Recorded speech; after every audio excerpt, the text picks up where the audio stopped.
Olá, minhas irmãs, um bom dia a todas. É um prazer, e mais uma vez é um motivo de grande alegria estarmos aqui hoje juntas novamente para compartilhar um pouco mais da palavra de Deus. E hoje nós vamos falar um pouquinho sobre Hebreus 7. Nós estamos vendo aí o estudo de Hebreus, que é uma carta assim muito rica, né, de muitos ensinamentos para nós. Então eu vou ler um pouquinho com vocês e a gente vai conversando e compartilhando, tá bom? Então vamos lá. Porque esse Melquisedeque, rei de Salém, sacerdote do Deus Altíssimo, que saiu ao encontro de Abraão, quando voltava da matança dos reis, e o abençoou, para o qual também Abraão separou o dízimo de tudo, sem pai, sem mãe, sem genealogia, que não teve princípio de dias, nem fim de existência. Entretanto, feito semelhante ao Filho de Deus, permanece sacerdote perpetuamente. Então, Melquisedeque ele foi um rei e sacerdote. Ele é muito pouco falado na Bíblia. Nós vemos lá em Gênesis 14, ele é citado no Salmo 110 e agora em Hebreus. Quando Abraão estava vindo de uma guerra contra os reis, né, alguns reis, e quando Abraão venceu essa batalha, quando ele está voltando, Melquisedeque veio ao encontro dele com pão e vinho e abençoou Abraão. E Abraão, quando ele reconheceu Melquisedeque como um sacerdote do Deus Altíssimo, ele dá o dízimo, né, para Melquisedeque. E o Melquisedeque o abençoa. Então a gente fica pensando assim, né, mas é uma pessoa tão, que é uma Bíblia que diz aí, a gente não sabe quem foi o pai, quem foi a mãe, onde ele nasceu, como ele viveu, onde ele morreu, né, Melquisedeque. Mas ele é citado como sacerdote, como um tipificando Jesus Cristo. Porque naquela época, no Velho Testamento, quando era escolhido o sacerdote, ele tinha que ser da tribo de Levi, né? O sumo sacerdote tinha que ser descendente de Arão. Só que isso só foi dado para Moisés bem depois de Abraão, né? Então, quando é citado aqui Melquisedeque como sacerdote, está dizendo o quê? Que ele não foi escolhido pelo homem, ele não foi escolhido por leis, através de instruções dadas, né, de Deus para o homem, mas ele foi escolhido pelo próprio Deus. Então, ele foi um sacerdote escolhido diretamente por Deus. E aí você pode pensar, mas por que essa questão do sacerdote, né? Porque quando chegamos lá em Moisés, só para a gente entender um pouquinho, Deus deu as instruções para Moisés, falando assim, ó, que todo sacerdote tinha que ser da tribo descendente de Levi, né? Eles seriam os homens escolhidos, eles não podiam ter defeitos, até os homens tinham que ser assim, né? Não podiam ser manco, não podiam ser coxo, não podiam ser anão, tem várias assim características, né, que tinha que ser assim um homem, e eles eram separados para poder servir no templo, no tabernáculo, depois no templo. O sumo sacerdote, que era uma pessoa que ele era descendente de Arão, e ele entrava uma vez por ano no Santo dos Santos, né, que era o lugar onde ficava a arca de Deus, onde simbolizava a presença de Deus. E esse sumo sacerdote, ele entrava, primeiro ele tinha que entrar com o sangue de um touro, que era para poder pedir perdão pelos próprios pecados, pelo pecado dele, e depois ele entrava com o sangue de outro animal, que era para simbolizando, pedindo perdão pelo pecado de toda a nação. Só que, né, ele era homem e ele tinha pecados da mesma forma. Uma vez até eu vi um estudo que achei interessante, que diz que quando o sumo sacerdote ele ia entrar no Santo dos Santos, a coisa era tão séria que se ele entrasse lá em pecado, ele morria. Ele era fulminado, ele morria. E aí as pessoas, inclusive ele entrava, vocês podem até estudar sobre isso, eles na cintura dele amarrado um cinto com um sininho.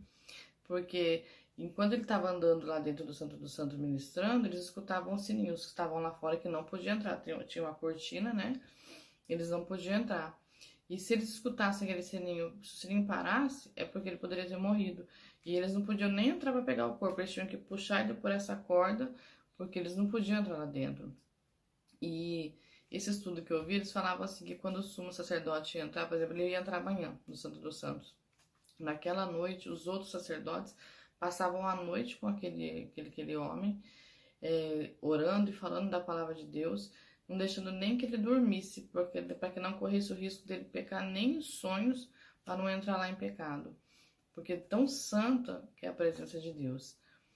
E então só que esse sumo sacerdote ele era escolhido conforme as instruções dadas por Deus para os homens, estão seguindo uma lei dos homens, que foi diferente de Melquisedeque, que foi escolhido diretamente por Deus. E aqui em Hebreus 7 vem falando sobre isso, que Jesus ele é o sumo sacerdote, né? Por que Melquisedeque é comparado, tipificando Jesus? Porque Jesus ele não foi segundo a ordem dos homens. Jesus nem era da tribo de Levi. Jesus era da tribo de Judá. E a Bíblia fala que Deus falou acerca de Jesus, que ele é o sumo sacerdote. E esse sacerdote, quando eles iam, do Velho Testamento, quando eles iam fazer o sacrifício, as pessoas tinham que trazer o animal sem defeito, sem mancha, perfeito, tinha a idade certa. E vem tipificando Jesus por quê? Porque Jesus, ele foi o que? Ele se doou, ele foi o sacrifício vivo, o sacrifício sem defeito, sem mancha. Tem que falar, a Bíblia fala que ele é o Cordeiro Santo de Deus, porque ele não tinha defeito algum, ele não tinha pecado. Só que lá no Velho Testamento, eles precisavam uma vez por ano fazer isso. E aqui ele vem falando o que para nós?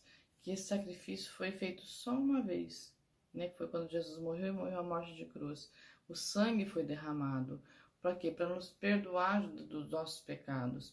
Mas ele não precisa morrer sempre, foi uma vez só.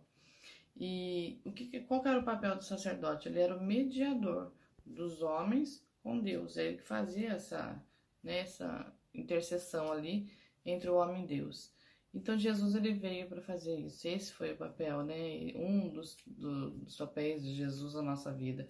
Ele é o mediador. Ele é o único mediador porque ele foi o sacrifício vivo, o sacrifício perfeito. O que a Bíblia diz assim? Quando Jesus morreu aqui, o véu do templo se rasgou. Dizendo o quê? Que agora não tem mais aquela separação, que ficava os sacerdotes do lado de fora e o sumo sacerdote está no Santo dos Santos. Agora não. Jesus rasgou esse véu, porque não tem nada que nos separe. Todos nós temos acesso a Deus. Desde que a gente reconheça que Jesus é o sacrifício, foi feito esse sacrifício, né? A vida dele foi esse sacrifício por nós. Então, a partir do momento que eu reconheço o sacrifício de Jesus, eu tenho esse livre acesso a Deus, eu não preciso mais de um sacerdote humano para me levar, para me chegar até Deus. Então, Jesus é o sumo sacerdote. A Bíblia diz que ele está assentado nas regiões celestiais, né? E ele é o que intercede por nós. Ele é o que fala que tipo assim, não, Senhor, eu morri por ele.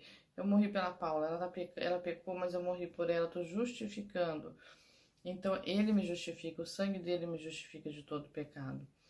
Então, quando vem falando aqui que segundo a ordem de Melquisedeque, você vê que Abraão ele reconheceu e ele honrou quando ele deu o dízimo, né? Porque ele reconheceu que era algo que vinha de Deus. E se você for olhar a vida de estudos e livros, Melquisedeque ele era gentio e ele era cananeu. E a maioria dos reis daquela época, em Canaã, eles eram idólatras, eles não serviam, eles nem conheciam a Deus. Mas ele não, ele era o sacerdote do Deus Altíssimo. Isso é muito interessante. E lá no Salmo 110 ele fala que ele vem tipificando Jesus.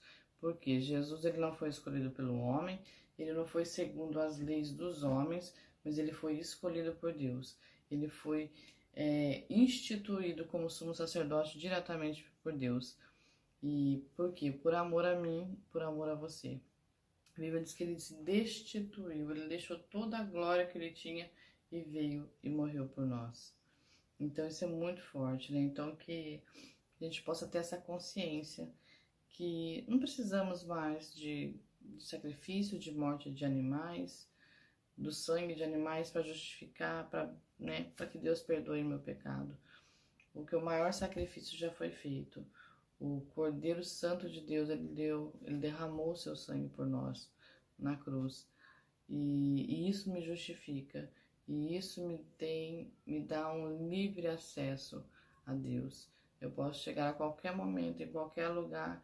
A partir do momento que eu oro, eu levo meus olhos, a minha voz, meu pensamento, meu coração a Deus.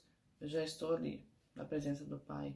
Eu não preciso esperar um ano, como o povo naquela época precisava esperar um ano para levar um animal no templo ou no tabernáculo para ser feito sacrifício, para que ele tivesse o perdão dos pecados.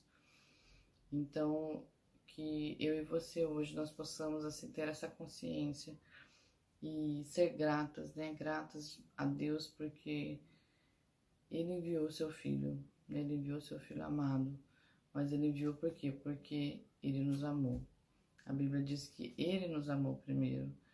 Então é motivo de gratidão a cada manhã que a gente acorda, de termos um lar, de termos um lugar para dormir, de termos uma roupa para vestir, de termos o nosso alimento no dia a dia, porque tudo isso é cuidado de Deus. E tudo isso vem falando que do sacrifício, tudo isso é o sacrifício de Jesus que Ele fez por nós. Isso tudo é reflexos do que Ele fez por nós, como o Cordeiro Santo de Deus. Então que possamos meditar a cada dia, né? O que envolve esse sacrifício de Jesus? O que envolve o amor que Ele tem por mim e por você. Tá bom? Que Deus continue abençoando, que possamos dar continuidade nesse estudo, porque é tão gostoso estudar a palavra de Deus, né? A gente vê assim que se a gente for ler tudo, aqui você vai ver que fala muitas coisas, mas a gente procura resumir para a gente entender qual o princípio, o que Deus tem para nos ensinar em cada trecho, né? Que eu tava até orando pensando assim, olha, a tua palavra é viva, ela tem vida. Então, quando você fala da palavra de Deus, ela está trazendo vida em alguma área da minha vida e da sua vida. Ela nunca volta vazia. Então, que a palavra de Deus possa achar morada nesse momento no seu coração, e caia no seu coração como terra fértil, e venha dar muitos frutos para a glória de Deus. Que Deus abençoe. Um grande abraço a todos.